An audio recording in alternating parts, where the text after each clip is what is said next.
Master minds commerce చదవాలనుకునే 10th inter విద్యార్థుల తొలి ఎంపిక.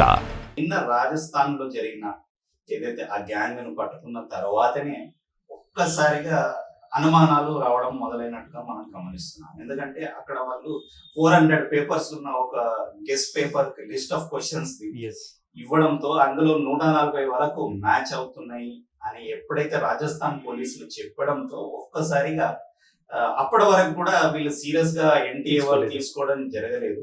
ఒక్కసారి అది సీరియస్ అంటే ఇంతకు ముందే సీరియస్ గా తీసుకుంటే కొంచెం బెటర్ అయ్యేదంటారా మీ అంటే యాక్చువల్గా ఎన్టీ వాళ్ళు ఫాస్ట్ గానే రియాక్ట్ అయ్యారండి. ఎందుకంటే వాళ్ళు ఫాస్ట్ గా రియాక్ట్ అయ్యారు. ప్లస్ మొన్న 10th మే రోజు నోటిఫికేషన్ కూడా ఇచ్చారు. అంటే ఎందుకంటే అందరినీ డార్క్ లో పెట్టడం కంటే కూడా ఇలా జరుగుతుంది and central investigation agencies investigate చేస్తున్నవి, దాన్ని కూడా మేము పరిశీలిస్తున్నాము, మేము కూడా కోఆపరేట్ చేస్తున్నాము ఏజెన్సీస్ కానీ కూడా చెప్పారు. అయితే ఇప్పుడు ఆల్ ఆఫ్ సడన్ ఎగ్జామ్ ని క్యాన్సిల్ చేశారు కాబట్టి మేము అనుకుంటున్నాం ఏంటంటే ఈ ఎక్స్టెంట్ ఆఫ్ లీకేజ్ అనేది చాలా ఎక్కువగా జరిగి ఉంటుంది. అంటే వాళ్ళు ఊహించని స్థాయిలో ఎక్స్టెంట్ ఆఫ్ లీకేజ్ జరిగి ఉంటుంది.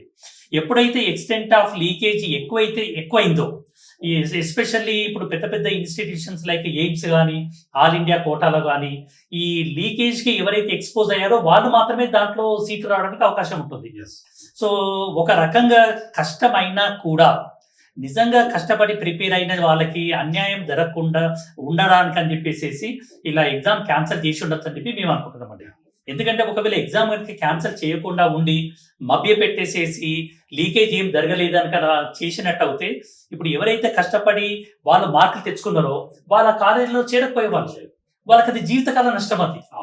సో దాన్ని దృష్టిలో పెట్టుకొని అయిపోయింది ఏదో జరిగిపోయింది, అట్లీస్ట్ ఈ స్టేజ్ లోనైనా పిల్లలకి న్యాయం చేద్దామన్న ఉద్దేశంలో ఎన్టీఏ ఈ డిసిషన్కి వచ్చి ఉండొచ్చు అని చెప్పి మేము అనుకుంటున్నామండి.